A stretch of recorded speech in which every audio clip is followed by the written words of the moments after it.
You probably think you know exactly how this story goes.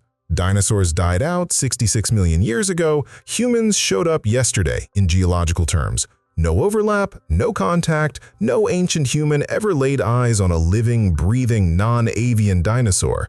That's what the textbooks say. That's what the museums tell you. And it's true, technically.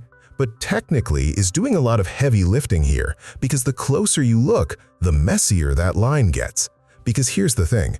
Our ancestors absolutely shared this planet with dinosaurs. Not Homo sapiens, obviously, but the creatures that would eventually become us. They were scurrying at the feet of tyrannosaurs, dodging sauropod stumps, living in a world where mammals were definitely not in charge. Let's talk about your family tree. Way back. So far back that calling these things ancestors feels generous, because honestly, they looked like stressed-out squirrels. In 2021, a study in Current Biology analyzed thousands of placental mammal fossils and molecular clock data. Basically, they worked backwards through DNA evolution, and what they found is wild. The earliest placental mammals, the group that includes humans, dogs, cats, everything that gives live birth, emerged during the Cretaceous, before the asteroid, before the dinosaurs died, before anything changed. Your ancestors, furry, small, probably terrified constantly, lived alongside Tyrannosaurus rex. They didn't just coexist, they survived the apocalypse that killed the dinosaurs. Once the big guys were gone, they diversified like crazy.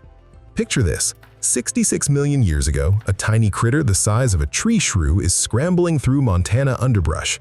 Its name is Purgatorius, literally named after Purgatory Hill, which is either poetic or terrible branding.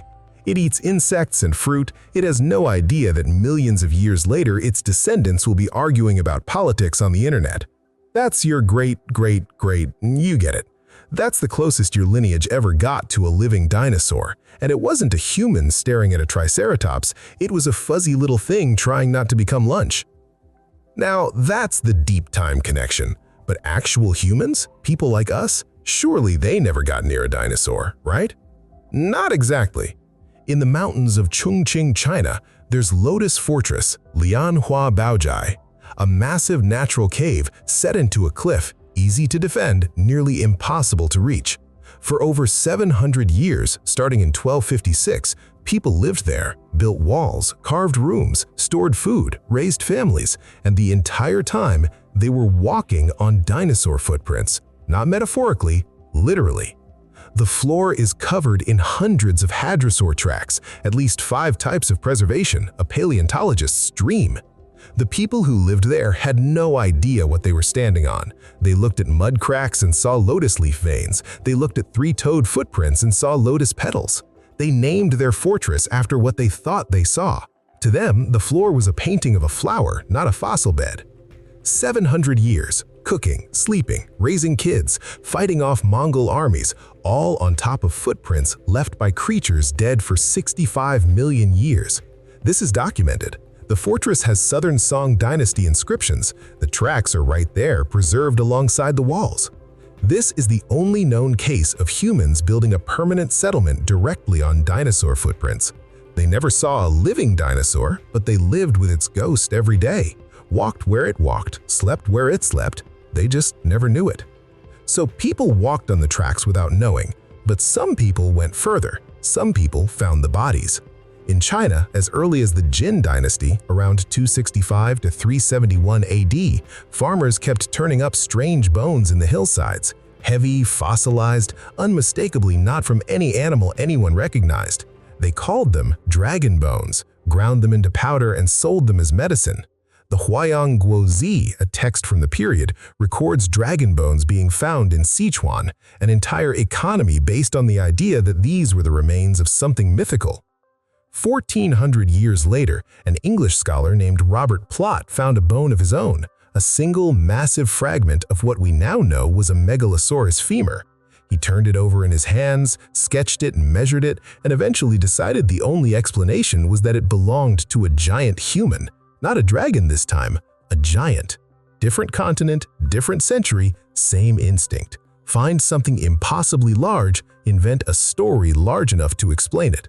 And it wasn't only scholars with sketchbooks. A 2024 study in Scientific American showed that people in Lesotho found a massospondylus bone sometime between 1100 and 1700 AD, centuries before Western science even had the word dinosaur. They didn't grind it up, they carried it to a rock shelter and kept it, the way you'd keep something you didn't fully understand but knew mattered. Similar stories turn up across the continent. The Tuareg in Niger and the Mwera in Tanzania both have their own histories of finding what we'd now recognize as sauropod bone. These weren't isolated oddities. They became part of local memory, generation after generation, long before anyone had a name for what they were.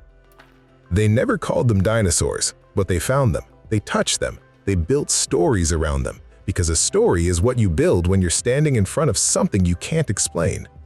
Some people, though, claim ancient humans didn't just find dinosaur bones, they drew the animals themselves. And those claims are mostly a mess. At Kachina Bridge in Utah, there's a rock art panel that creationists have pointed to for years. A long neck, a big body, unmistakably a sauropod, they say, proof that humans and dinosaurs coexisted. One problem. It's a stain.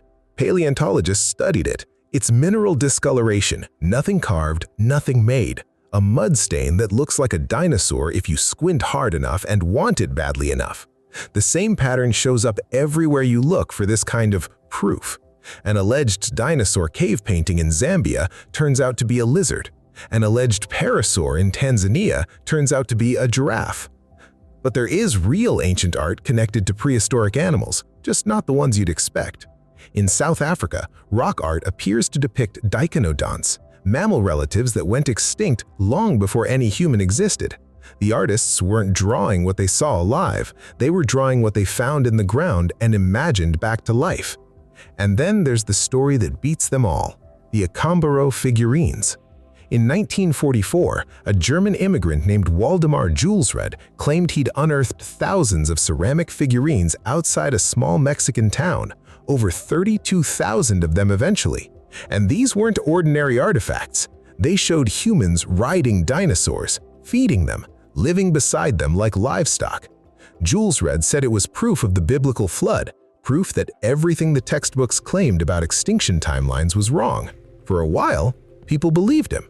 Then in 1969, thermal luminescence dating, a technique that measures when ceramic was last fired, came back with an answer nobody selling the flood theory wanted to hear. The figurines were made around 1939, 5 years before Julesred ever discovered them. He hadn't found an ancient civilization's art, he'd paid local farmers 1 peso per piece to make him thousands of fakes. And they'd obliged, because 1 peso a figurine adds up fast when a foreigner is buying everything you can shape out of clay. And yet the Akambaro figurines still get cited. There's still a museum in Mexico where people go to see them. People still want it to be true, want humans and dinosaurs to have walked the earth side by side, worked together, lived together. And in a strange way, they're not entirely wrong to want that. It's just that the humans were squirrel-sized tree dwellers. The together happened across millions of years, not one afternoon, and the walking was mostly just trying not to get eaten. So, here's where we land. Did ancient humans ever get close to a living, breathing, non-avian dinosaur? No, not even close. The last non-avian dinosaurs died out 66 million years ago. The first anatomically modern humans showed up maybe 300,000 years ago. That's a gap of over 65 million years. If the entire history of human civilization were the width of a single sheet of paper, the dinosaur era would be a stack taller than your house. But close turns out to be a strange word to pin down. Your ancestors, the ones that would eventually become you, did live alongside dinosaurs. They survived the apocalypse that killed them. They inherited the world left behind, and their descendants, millions of years later, kept finding pieces of that world, bones, footprints, shapes in the rock, and kept building stories to explain them long before anyone had the science to get it right. The dinosaurs never really left. They're in our genes, they're in our stories, they're in the ground beneath our feet, waiting to be found. If this is the kind of thing you find yourself thinking about at 2 a.m., stick around. That's basically the whole channel. And sometimes, if you squint just right at a stain on a rock in Utah, you can almost see them too.